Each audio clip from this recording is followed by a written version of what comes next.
Assalamualaikum warahmatullahi wabarakatuh. Perkenalkan, nama saya Irniani Sirukman. Saya dari Prodi Manajemen kelas K. Di video ini, saya akan membahas dua materi. Yang pertama yaitu cara membaca indikator saham terbaik, yaitu moving average. Dan yang kedua yaitu ada pasar keuangan.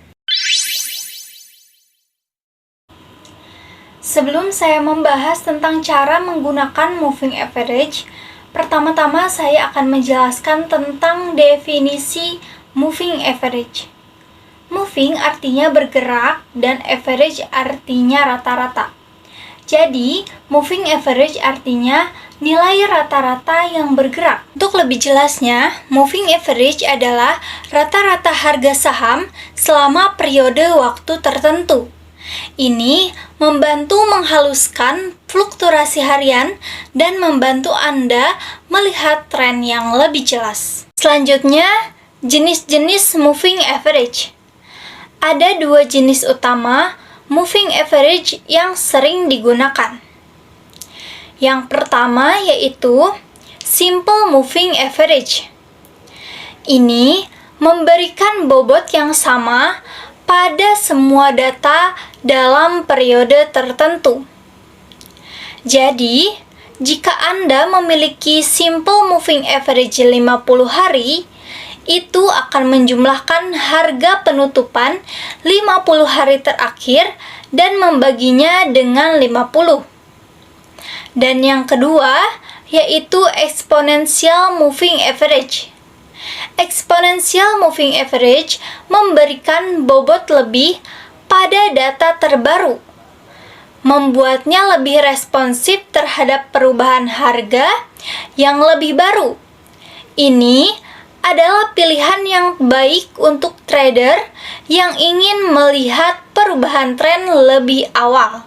Pembahasan selanjutnya yaitu tentang cara menggunakan moving average. Yang pertama, identifikasi tren. Jika harga saham berada di atas moving average, ini bisa mengindikasikan tren naik. Sebaliknya, jika harga berada di bawah moving average, ini bisa mengindikasikan tren turun. Yang kedua, sinyal pembalikan. Ketika harga saham melintasi moving average dari bawah ke atas, ini bisa menjadi sinyal pembalikan ke atas.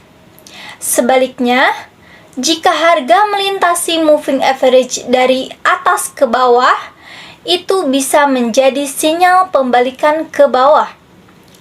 Yang ketiga, periode moving average.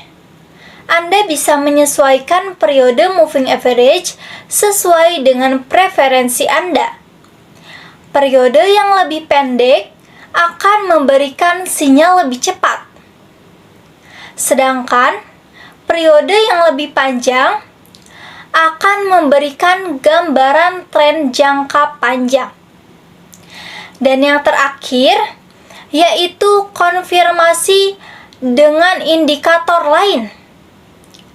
Selalu bijak untuk mengonfirmasi sinyal moving average dengan menggunakan indikator lain seperti RSI, MACD, atau Bollinger Bands.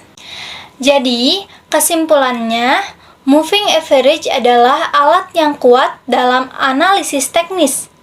Namun, ingatlah bahwa ini bukanlah satu-satunya faktor dalam pengambilan keputusan perdagangan. Lakukan riset yang baik, praktikkan strategi Anda, dan selalu berhati-hati dalam perdagangan saham.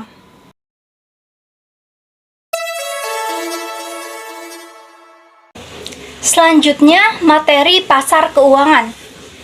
Apa sih pasar keuangan itu? Nah, pasar keuangan adalah tempat di mana individu, perusahaan, dan pemerintah berinteraksi untuk memperoleh dan mengalokasikan sumber daya keuangan. Ini mencakup berbagai jenis aset keuangan seperti saham, obligasi, komoditas, dan mata uang. Selanjutnya, jenis-jenis pasar keuangan. Yang pertama ada pasar saham. Ini adalah tempat di mana saham perusahaan diperdagangkan. Investor membeli saham untuk menjadi pemilik sebagian dari perusahaan. Nah, yang kedua ada pasar obligasi.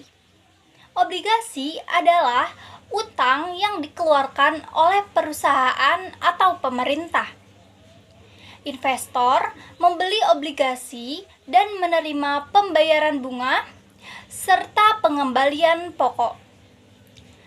Yang ketiga, yaitu ada pasar komoditas.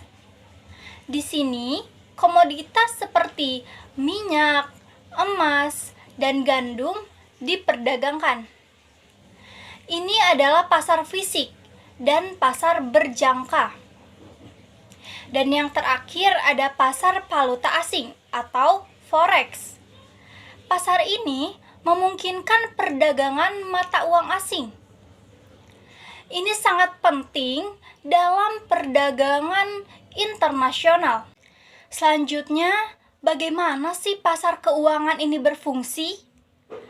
Nah, yang pertama penawaran dan permintaan.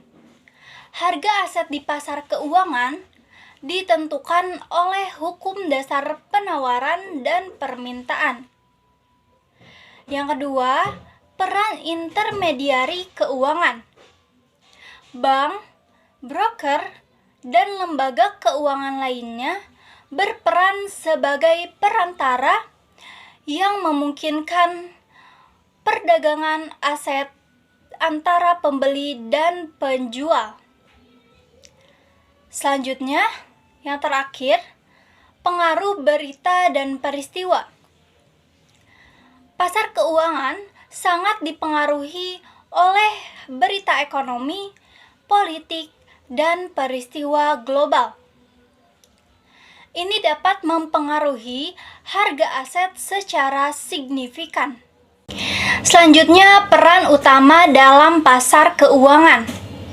Yang pertama ada investor. Investor adalah orang-orang atau entitas yang membeli aset keuangan untuk tujuan investasi. Selanjutnya ada trader.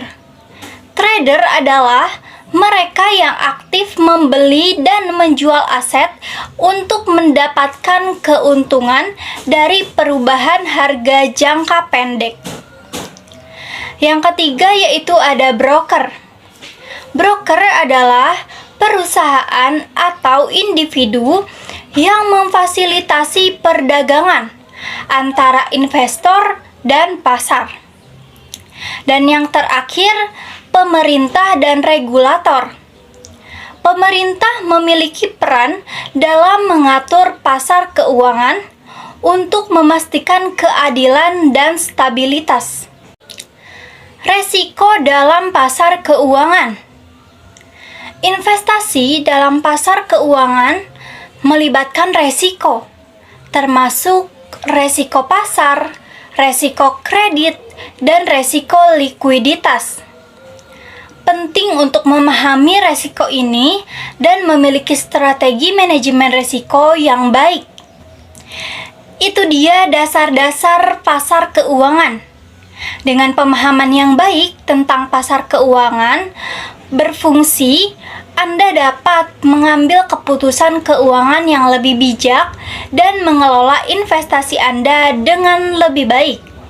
Terima kasih telah menonton video saya. Wassalamualaikum warahmatullahi wabarakatuh.